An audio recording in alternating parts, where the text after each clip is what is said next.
Харин энэ эндрийг буруу ашиглаж намынхаа дотоод зөрчлийг төрийн зөрчил хямрал болгож дэвэргэж болохгүй. Үйлсгэлэн зарлаж хуулийг зөрчүүлдэг хууль дээдлийг асыг зөрчиж байгаа нь үндсэн хууль зөрчиж байгаа үйлдэл мөө. Ер нь Монгол улсын төрийн эрх барих дээд байгууллагын энэ үйл ажиллагааг улс төрийн намынхаа дотоод үйл ажиллагаанд зөвхөн хууль засаглах ёстой. Хуулийг өөрсдийн явц эрх шиг босромгүйдэл явааргүй санаархалдаа нийцүүлэх оролдох эрх хүндж байхгүй.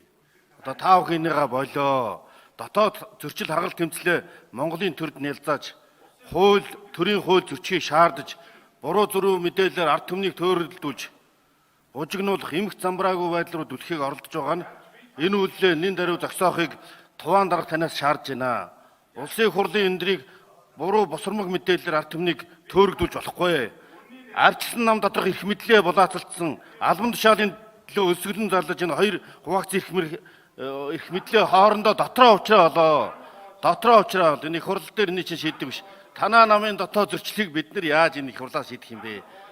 Үндсэн хуулиар олгоцсон эвлэлтэн нэгдэх энэ эрхчлөөг өөрсдөө хэлээд нам дээрээ асуудлаа шийд. Намынхаа дотоод зөрчил бузар булаагахыг шийд. Намаа шинжил. Энэ асуудлаа энэ төрд нэлзаагаад авах шаардлага байхгүй.